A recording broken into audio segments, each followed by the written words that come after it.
questions. Tomorrow's matchup here at Kid Brewer Stadium is set for 12:03 p.m. kickoff on ESPN.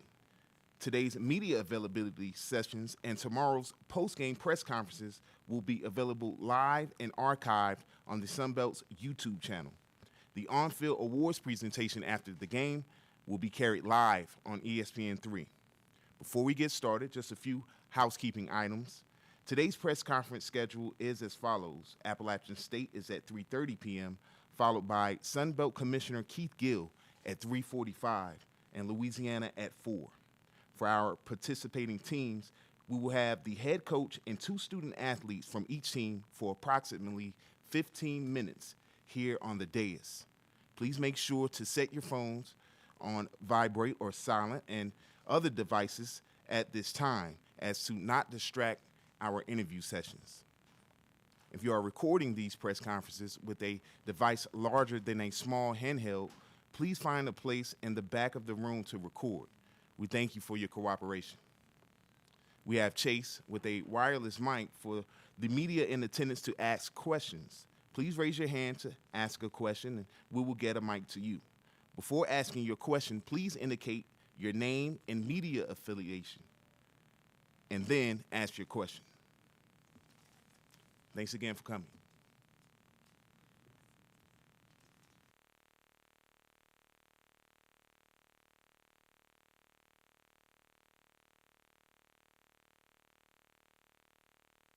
So, Coach Elijah Drinkwitz, Darrington Evans, and Akeem Davis Gaither are now on the way to the press conference.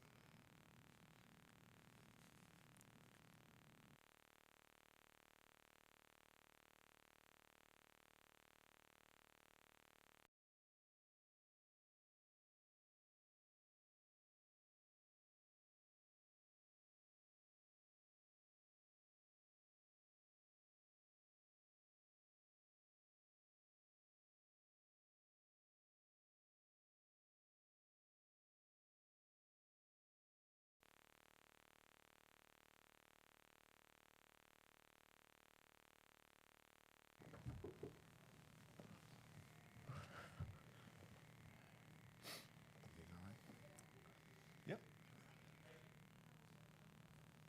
Give those guys a couple minutes, then we'll start with your opening statement.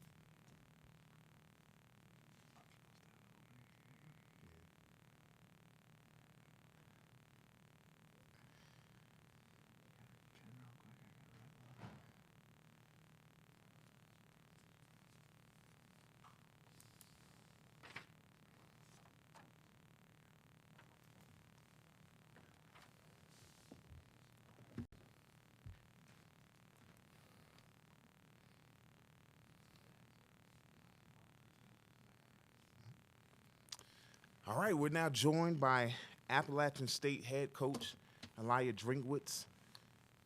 He'll be joined later on by junior running back Darrington Evans and senior linebacker Akeem Davis Gaither. Coach Drinkwitz, please start us off with an opening statement, and then we'll go to questions for you and the student athletes. Coach? Awesome. Well, thanks. First off, it's an honor to be playing in this game. It's a testament to our football team for the commitment that they've made the entire season. It's a testament to our administration for the investment that they've made into our program, and it's a testament to our coaching staff coming together, and what we've talked about is becoming us, our identity for this 2019 football team. And we're excited to represent our division in the Sun Belt Championship. We're going to be playing a great team. Congratulations to Coach Napier on a 10-win season and being Sun Belt Coach of the Year, and it's a very quality, strong opponent that we're excited about doing battle with tomorrow. With that, I'll open it up for questions. Again, if you have a question, please raise your hand and we'll get a mic to you. Remember, please indicate your name and affiliation before asking your question. Ethan Joyce of the Winston-Salem Journal. Eli, just what kind of goes into the week of keeping guys focused? And I know so much of the season has been 1-0 and kind of staying level. Do you want to see guys excited for a week like this? Do you want to see them kind of dropping into that same mode? Like, how do you kind of help them process a championship game week? Well, there's a natural excitement in playing for a championship and understanding that the result of the game is going to determine who wins the goal that everybody set out for the season for. But what you have to do is understand that each week, no matter what happens, the process starts over in the process of preparing. We firmly believe in our process and how we go about doing that each week. And we can't treat this week any bigger or any different than we have previous weeks. It's no different than when we played the Power 5 games or conference games. We know that the preparation it takes in order to be successful is what we have to duplicate this week. Some people call it the process. For us, it's just about being 1-0. What's it say about the football program that it gets the offensive and defensive player of the year in the conference? I mean, I think it's a testament to our football team. Yes, these guys are rightfully deserving of the award, but they also know that they are part of a cog that makes them successful. Akeem plays the strike position, which is our field linebacker, which requires other people to do their job for him to be successful. Obviously, Darrington is an explosive player and has been electric for us, but those holes have been opened up by the offensive line, and our quarterback's done a nice job of converting third downs and giving him extra opportunities. So I think it speaks to the entire team for them to be able to accomplish that award. Come on up, guys. I'm just singing y'all's praises. We have entry here. Junior running back Darrington Evans. Senior linebacker Akeem Davis-Gaither. Welcome, guys. Glad y'all could make it. Keep going with Coach, or do the student athletes go first? You can go with both. Coach, you talked to Dan McDonald with the Acadian Advocate. You talked about the process. Mm-hmm. How does that process change when you're facing somebody that you've already played earlier this year? Yeah, I mean, for us, we talked about it as a team and as a staff. You can go back and watch the game, but this is a team we've played 4 times in 365 days. So for us, each game takes on a life of its own. Each team, we played in week 5. Both of us have played 7 games besides that. So we've gone back. Each team is pushed into the strength of their team. They've changed because of injuries and whatnot. So you actually have to start fresh, and you respect your opponent because you know who they are, but you also respect them because you know that they've changed and become a different team. Where is your team better now than that week 5 game? And is there an area that you might not have been concerned with then that you maybe are a little more concerned with now? Well, I think obviously these 2 players have played at a high level for the last 7 weeks, which they were playing at a high level then. But I think our entire football team is more comfortable within the schemes and with the framework of what we're asking them to do, as well as comfortable with each other. There's that mesh, there's that gel, there's that team that I think you're starting to see within our team. Yeah, I mean, I think I'm concerned not necessarily with what issues we might have, but the strength of their football team. They're a very solid football team. They obviously run the ball extremely well. Their quarterback's very efficient when he gets out of the pocket. Their special teams does a really nice job of setting up their team with field position and allows their defense to play a certain style because they have such long ways to go. So I'm just concerned with the overall team that they present and challenge they present. Coach Whitney Hayworth with the Sunbelt Digital Network. You just mentioned the identity meshing as a team. Obviously, this is your first year, but these 2 players right here, I'm sure, have helped you be able to mesh with what the team was and then also bring in your core values. So talk about that process and how you've seen each other help and how players such as Darrington and Akeem have helped you kind of grow in your head coaching role. Well, we've talked about, for us, we talk about preference versus performance, and I think I spoke to that the very first team meeting, that we all had to lower our egos and figure out what is going to help us perform at the highest level. And I've relied on these 2 guys. These 2 young men are leaders of our football team, and they've both come to me several different times and said, hey, Coach, have you thought about doing this? Or we're struggling with this. Can you help us? And for me, it was about lowering my ego and accepting their input and understanding that we're all trying to perform to the highest level that we can to be the best team that we can be. And it isn't about me, it's not about them, it's about us and our football team and what we're trying to accomplish this year. And Akeem's been a great, valuable resource for me on the defensive side of the ball. And Darrington is actually quiet by nature, but when he speaks, we all listen because he knows he's bringing some truth to us. And he's done a really nice job. Both of these guys have done a really nice job of just carrying on the mission. And the last thing I would say about it is I challenge this group that leaders buy in, and then they try to get everybody else to buy in. They don't wait and sit back and say, well, is this going to work? And if it does, then we'll buy in. And these two young men, they bought in really quickly. And they put themselves out there with the rest of the locker room saying, hey, this plan is going to work. And by them doing that, obviously their performance on the field has helped, but their vocal leadership in the locker room helped this team come together. Akeem, for you, obviously talking about being in the defensive meeting rooms and things like that, as you look at Louisiana, obviously they are known for their run game. You were able to slow them down the first time that you all met, and since then they've really improved out wide. So what have you seen when you watch them on film in terms of the wide receiving core?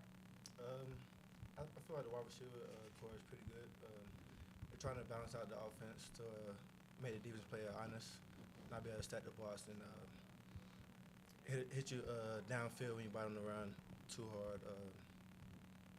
Just having great underneath players and playing over top and shutting down the run, making one-dimensional, and keeping the quarterback inside the box, not letting him extend the play. Don't tell them our entire game plan, okay? My goodness. Akeem, I know we've talked about like previously this season, just kind of, I think it was the UNC game, we talked about how much you played and how you're like, those reps were mine. I wasn't going to let, like I was going to, this season is mine to enjoy. It's my last one.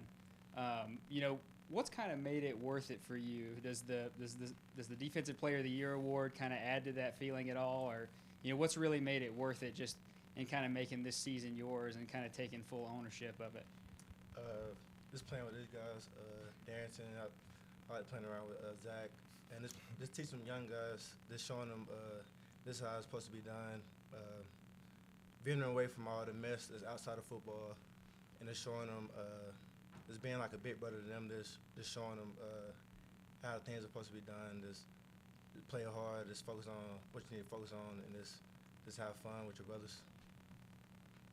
Darren, how do you think you've grown this year, just as a running back and as a guy who can get to the end zone in a ton of ways overall? I would say I tried to focus more on the passing game this year, things to keep Zach clean the whole game. So I tried to pick up on blitzes a lot, know where the blitz is coming, and that kind of like slows the game down for me. And then also in the run game, when I can see blitzes based off of where they're going to be at, it'll allow me to know where I need to cut and stuff early. For both you guys, two questions. One, first, how much of an advantage is it to play this game right here?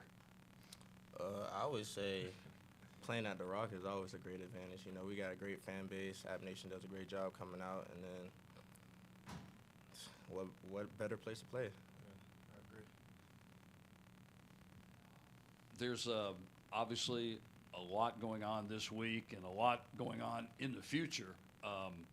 You've got the national ranking. There's a lot of chatter about bowl games coming up. How do you block all that out? We got to focus on this week. We haven't played this week yet. We're not 1-0, so after we accomplish that, we can worry about everything else. Darrington, obviously you were the MVP of last year's championship game. You won the MVP belt. What have you done? Where is that belt now, and what do you have to do to win it again tomorrow? I got that question a lot. The belt is back at home in Florida, and it's going to stay there. Really, I'm not really too concerned about getting the belt. I'm just trying to win. As long as we get a ring, that's the main thing.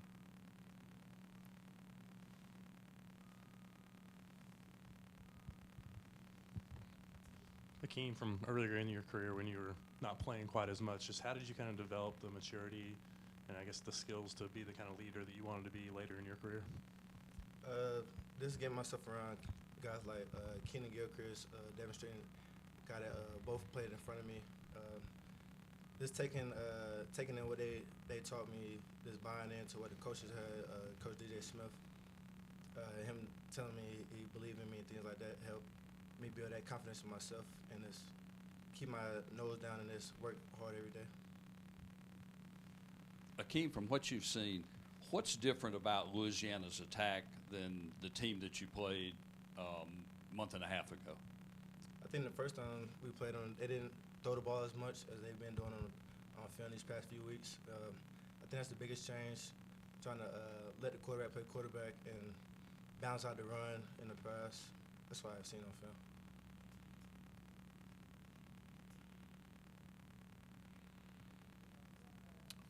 All right. A special thank you to Coach Drinkwitz, Darrington, and Akeem. Next up is Sunbelt Commissioner Keith Gill at 3:45, followed by Louisiana head coach Billy Napier and student athletes Jock Boudreau and Kevin Dodson at 4. Thanks again, fellas.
I think I got you one time.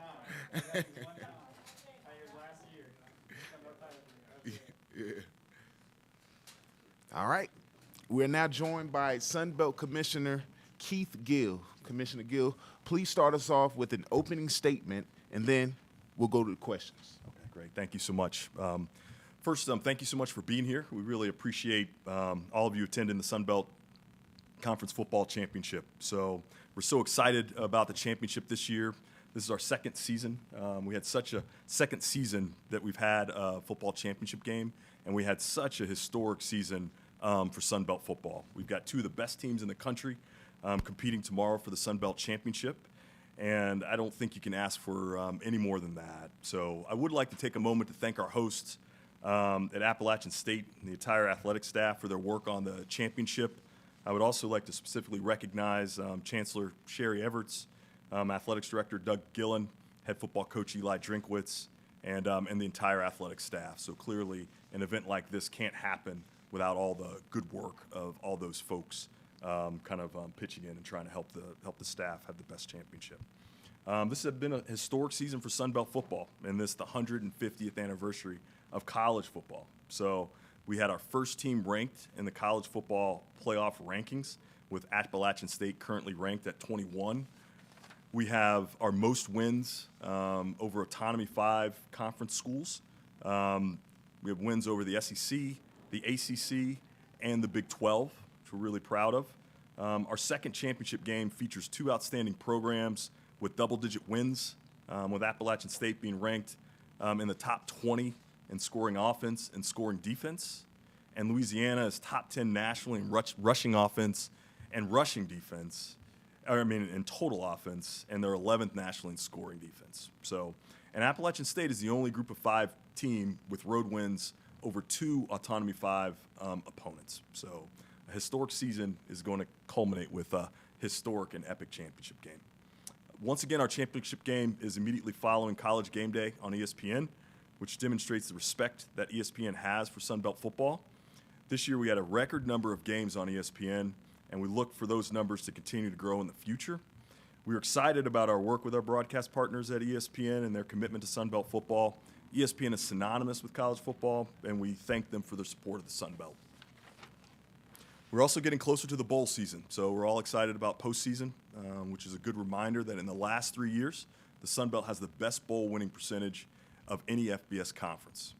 We're always working to get our teams in the best possible position for success and to showcase Sun Belt football. So we're really proud to work with our 5 bowl partners, and we know that the postseason will be exciting for Sun Belt football. So we're excited about the future of Sun Belt football. We're also excited about tomorrow. It's going to be a great day. It's been a historic year, and tomorrow will be another memorable day in this incredible season. So I'll open it up for questions. Thank you, Commissioner Gill. Again, a reminder to please silence your devices, and if you have a question, please raise your hand, and we will have Chase get you the mic. Remember, please indicate your name and affiliation before asking your question.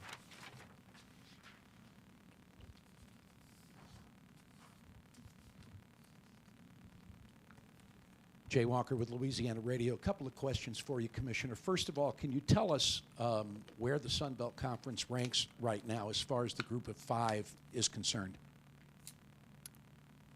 When you say rank, like, I'm talking about with the computer rankings that decides who gets the money. oh, right. So we are kind of right there in the middle. So there's a lot more football to be played. So the final rankings right now, third? aren't done, but yeah, so we're right there, third. The Atlanta Journal-Constitution is reporting that the loser of this game is headed to Arizona. Can you confirm that? I can't. No, I mean, I think that our bowl situation, we've got our 5 bowl partners. It's really fluid. We won't really know where anyone is going until tomorrow afternoon, or not tomorrow afternoon, Sunday afternoon, once the CFP is kind of finished. And So the what other they're bowls saying are is like it's just a rumor then?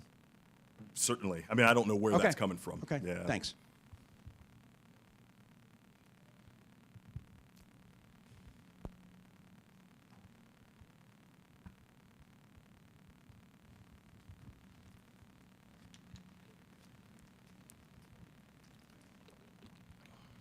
Ethan Joyce with the Winston-Salem Journal. You bring up the bowl season, and there's been a lot of chatter here regionally about the Belk Bowl and Appalachian State. And first off, just want to try to figure out how you navigate that situation when maybe there is the conversation being had that potentially a Sun Belt team goes to a non-Sun Belt bowl. But is that conversation being had? And I guess again, how do you navigate that situation overall?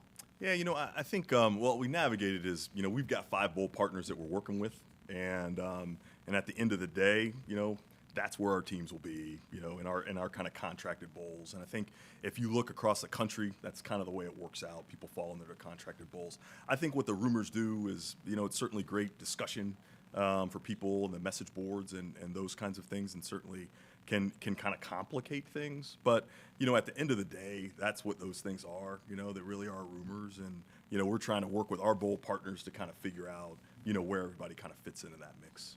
So as far as the potential for that to happen, are the contracts pretty just inflexible when it comes to maybe someone leaving the terms of those 5 bowls? Yeah, the contracts are yes. I mean, the contracts are the contracts. And so what I've been telling all our people is, hey, we got 5 bowl contracts, and we hear all the chatter. I mean, obviously, Jake Walker just brought up the, loser going to Arizona, Belk. I mean, there's a ton of chatter out there, which happens this time of year.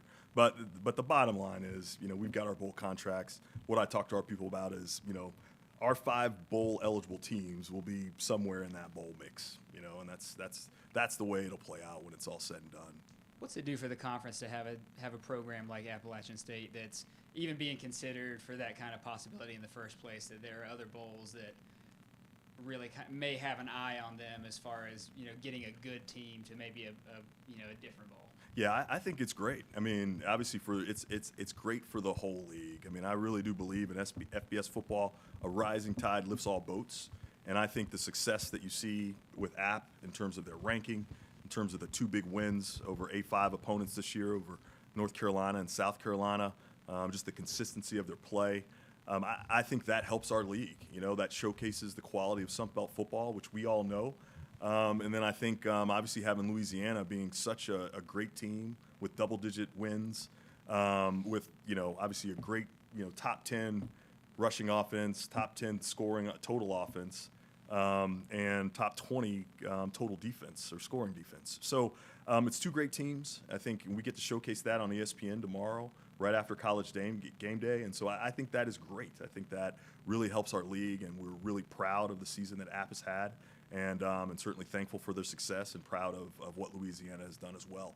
And I think that will help showcase Sun Belt football tomorrow, and obviously a good jumping point for the future. Commissioner Dan McDonald, excuse me, Dan McDonald with the Acadiana Advocate. This game obviously held at the site of the top team record-wise and so forth. Couple leagues still do that. A lot of leagues have, you know, the set position in advance, positives and negatives for you for both of those topics. And are there some things in the future that you've already had maybe discussions about where this game is headed? Yeah, you know, so I think in terms of having this game on a campus site, I really like it. You know, I think it helps enhance the regular season, certainly gives kind of something to play for. I think it's great. I think having the opportunity to have a home crowd kind of engaged kind of in that's helpful in having a partner. So I really like that format, and I think we're really fortunate enough to have it here at Appalachian State, where they have such a great fan base, and we expect a good crowd tomorrow. You know, I think for the future, you know, we're going to try to continue to grow it, you know, in terms of, you know, keep doing things we need to do to keep building the crowd. You know, I think also trying to make sure that, you know, this year we have one team ranked in the CFP as we head into it, and we have another great double-digit win team. But, all right, next year, how do we have two CFP ranked teams when we get there to the championship? That's kind of the next step for us in terms of what we want kind of our championship game to look like. And then every year we're thinking about the look and feel and how we brand it and how we make it special for the teams, special for the fans. And so we'll continue to do that so we can keep kind of growing it. Last year was a great championship. We hope this year is better, and then we'll improve on it for next year as well.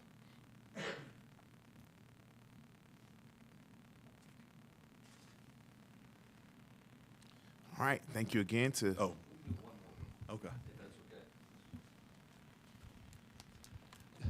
You talked about bowls just a few minutes ago. How involved are you and how engaged are you with the actual discussion with the 5 bowl partners as far as making sure the right team is at the right bowl?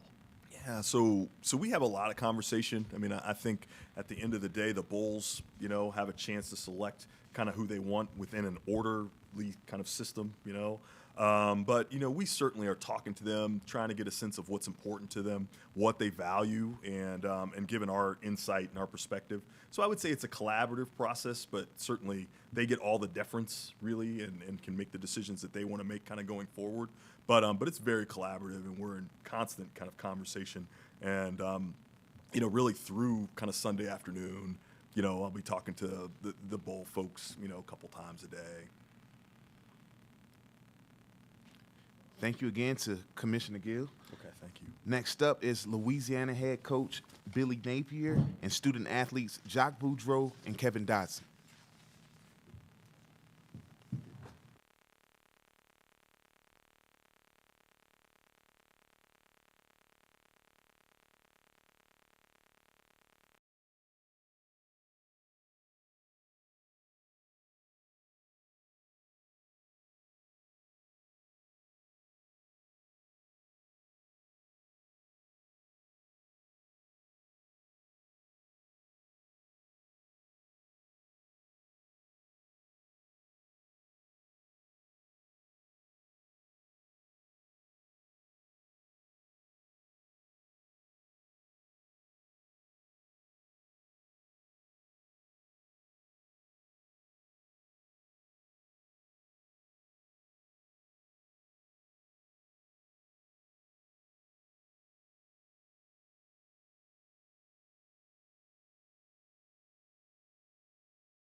We are now pleased to be joined by Louisiana head coach Billy Napier and student athletes senior linebacker Jock Boudreaux and redshirt senior offensive lineman Kevin Dodson.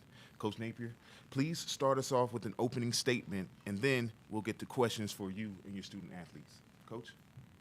Well, we are very thankful to be here. You know, I think we're fortunate. We've got a special group of people that have contributed to our success as a team. Certainly it's been a great little run here in the second half of the year in particular, but we've got a great group of coaches. We've got a terrific group of players. We're fortunate that we have great leadership. You know, I think our administration has done a great job creating structure, you know, creating investors that have supported our program and really allowed us to have a great process in place and to work really, really hard to create this opportunity. You know, we've got two of our best here today.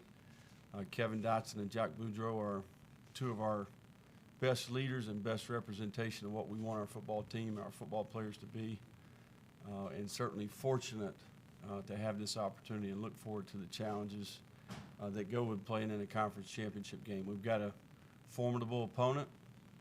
You know, App State has tremendous tradition and history. We've got lots of respect for them as a team and certainly look forward to competing against them.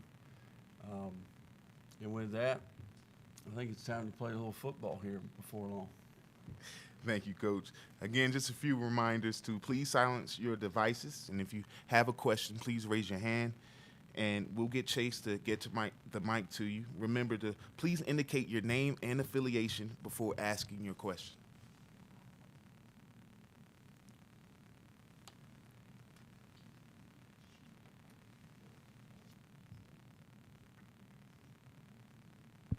Whitney Hayward, Sunbelt Digital Network. Coach, obviously we've talked a lot this season, but as you've looked back at last year into this year and into this day in particular and moving forward into tomorrow, how have you seen the Louisiana football program grow and continue to buy into each other to be playing for championships such as the Sunbelt Football Championship?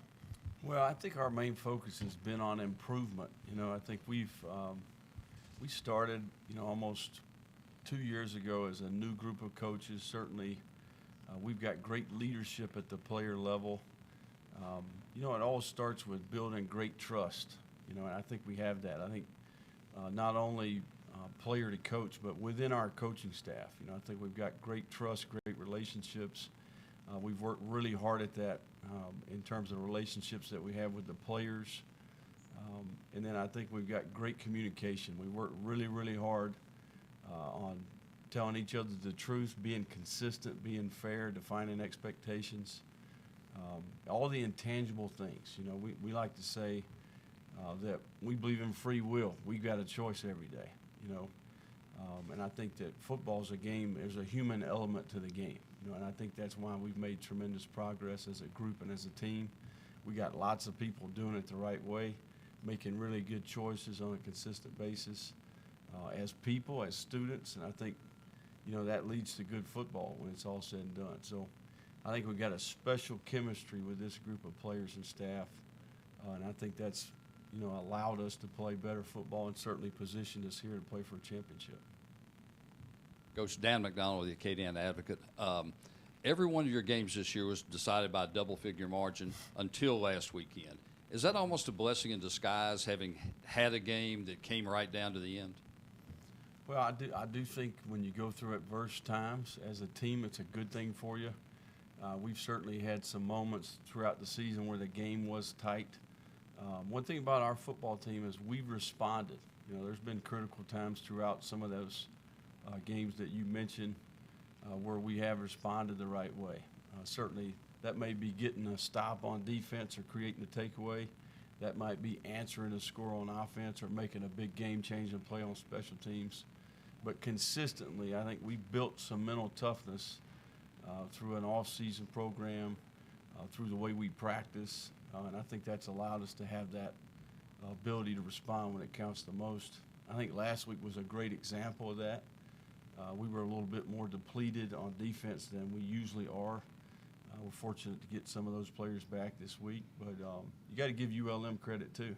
You know, I've been pretty public and open about that. I think Coach Viator gets overlooked sometimes, the job that he does with his staff and team. They got a tough team, a great group of seniors on that team that were fighting for bowl eligibility. So we've got tremendous respect for them. And certainly it was a very competitive game. But you know what? We scored at a critical moment. We got to stop at a critical moment. And certainly made a critical play in special teams with a field goal late to take the lead.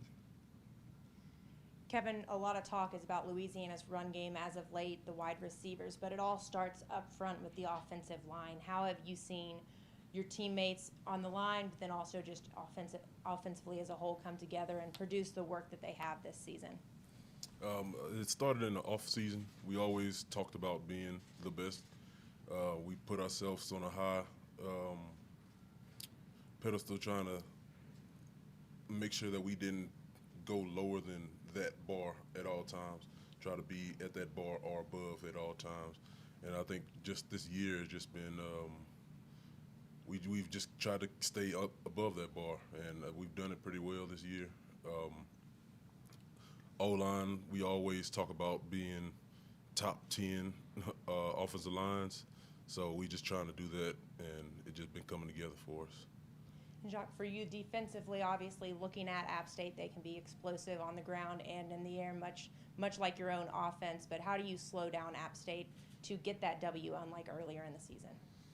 I mean, obviously they're a great outfit, and everybody knows that. But I mean, when you're facing a quarterback like Zach Thomas and the running backs that they have, the wide receivers, I mean, they have skill at every single position that they have. It's not more so. It's more so that what we can do for ourselves. I mean, defensively, we just have to be sound. We have to be assignment sound. We have to know our responsibilities and try to limit those big plays, and hopefully that's exactly what we're going to do tomorrow. For both Kevin and Jacques, can you talk a little bit about the 2-year process? 2 years ago, you were both around, but the program was pretty much in disarray. Can you talk about what has transpired since then and what's made that possible? Obviously, this coaching staff came in and they changed the way that we thought football and team standpoint wise. You know, we talked and we told Coach Nape, you know, this team's not very together, and obviously when he came in, he made that a point of emphasis is to get this team as one cohesive unit. And as of late, I think that's what's been transpiring, that we've been able to be one cohesive unit, and I think that that's something that shows on the field and off the field. You know, we don't have to hang out all the time, but we're with each other all the time, and we know a lot about each other, and I think that just puts things in perspective that when you're on that field, it allows everybody to play for each other. You know, and you don't want to let your brother down in a sense, and I think that's exactly what makes us a great football team and an extraordinary group of people. And I think another thing, just like he touched on, we're close, and I think it's because we bought into it bought more into the process of becoming a better team. Probably the first year, we were complaining more than we should have. But I guess this year, or I would say this year, we really bought into it, less complaining, more getting the work done type thing, and these things are just coming to us now. Cody Juneau, Louisiana Radio. This is for all three of you.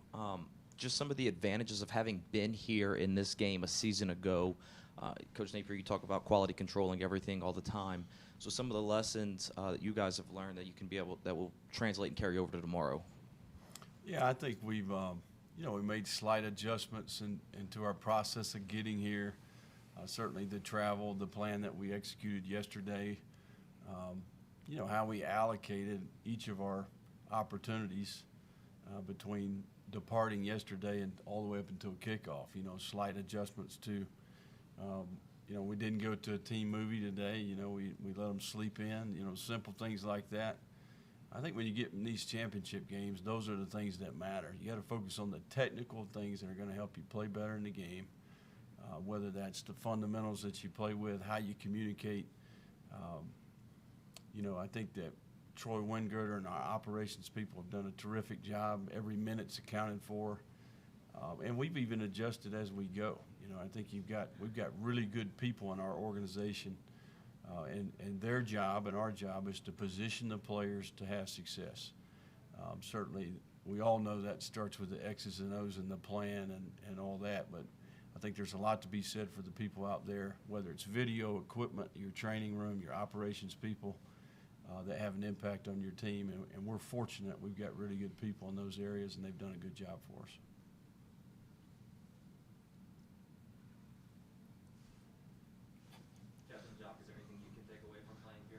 I mean, obviously, it's not a foreign place.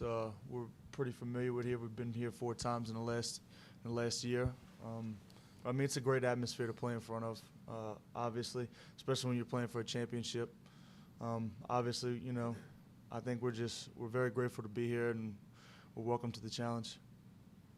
It's always exciting playing here, just because of how much fan support they have. It kind of gets to you that, like, this many people are here for them. It's always just a fun experience to have that many people going against you, and just having that on your mind, like, I have to be able to quiet this crowd. I have to be able to, if I do my job right, then I could control this crowd. I like that aspect of this. Chris Lano, Louisiana Radio. For you, Coach Napier, last year going into the season, you ran a 2-quarterback system, and it worked out very well for you. This year, you went in letting Levi Lewis know that he has the keys to the offense, and he has been spectacular. Can you talk about the maturation process of Levi Lewis throughout the year? What makes him unique, and has there anything you learned about him specifically this year? Well, I think if you go back and look at last year, we were fortunate that we had 2 very capable quarterbacks. You know, our competition, the race for that position went all the way into the second scrimmage during training camp, and it was neck and neck. You know, Andre ended up playing a little bit better maybe there down the stretch in training camp and won the job. But I think Levi's ability to affect other players, his ability to move our team, to do his role. You know, last year he had an exceptional year. We committed to playing him every 4th possession. We told Andre ahead of time this is how it's going to be regardless of the situation in the game. We're going to commit to that. I think Levi benefited from that experience. You know, and you go back to the first day of this offseason, the way he attacked the offseason, it's been fun to watch. You know, this guy's he's a great teammate. I think we always talk about our quarterback being the standard bearer of the entire organization, someone who represents what we want every player to be, what we want the entire organization to be, and Levi's just that. You know, he does a terrific job of setting a great example, how to prepare, his attitude, the words he speaks, and certainly he's matured with more and more experience. He's become a better and better player. What I like about Levi is he's a winner. You know, a guy's been winning football games for a long time. He's a great player in high school. His team's played and competed for and won championships in high school. And I think he's one of the most respected guys in our locker room. And you know, I'm glad we got him. That's what I would tell you. I'm glad we got him. For both Kevin and Jacques again, where is your team different now than it was back in week 5? I think from maturity standpoint, I mean, you know, at that point in time, especially on the defensive line, you know, we had a lot of new faces, a lot of young guys being able to get some reps, trying to take a little toll off of some of the starters that we have. I think through that game, those stretches of games, that those guys have matured and they were able to give quality minutes and give quality performances, which allowed us to have, you know, to play better. And I mean, obviously nobody likes to lose, and I think that's something that always sits in the back of your mind is losing to that opponent. And this is a team that we've never beaten before, and obviously that's always in the back of our heads, and we're trying to change that. You know, so whether it be more meeting time, extra film time, talking with your coaches, going over the X's and O's, going over the game plan, I think that's something that we really stress this go around, and that's something we're going to do doing forward.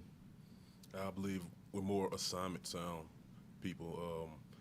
We're more technical, more playbook driven people now. And like he said, on the offensive side, it's the same way. We have wide receivers and things that are coming in, be able to take reps off of other people. Makes it a little easier for us. we get to play other offensive linemen sometimes, get to give them experience, stuff like that. So it's pretty good. You get to take off some of your some reps for us. Another thing I would say that's pretty much changed for us is that this winning, it just feels good to win. We know what it feels like to lose already. So we just know we don't want to feel that again. And I think that's something that we're going to take to every game that we ever play, and probably on to next year.